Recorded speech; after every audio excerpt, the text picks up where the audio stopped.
আসসালামু আলাইকুম। এই যে আমার হাতে দেখতে পাচ্ছেন এটি একটি শাক। এই শাকের নাম হচ্ছে ঢেঁকি শাক।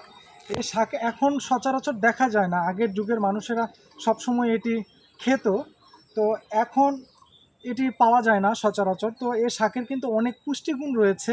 এই শাকে পটাশিয়াম বেশি থাকার কারণে শরীরের রক্তচাপ কমায়।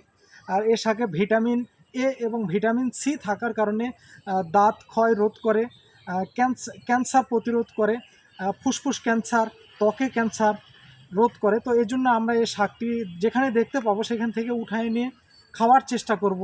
তো আপনারা দেখতে পাচ্ছেন এই শাকের এটি হচ্ছে গাছ, আর এটা হচ্ছে কচি। কচি যে এর মাঝখান থেকে বের হয়, এটা হচ্ছে কচি। এটা হচ্ছে খাওয়া যাবে, আর এটা হচ্ছে খাওয়া যাবে না। তো আপনার এটি একটু কাছ থেকে আপনাদেরকে দেখাই।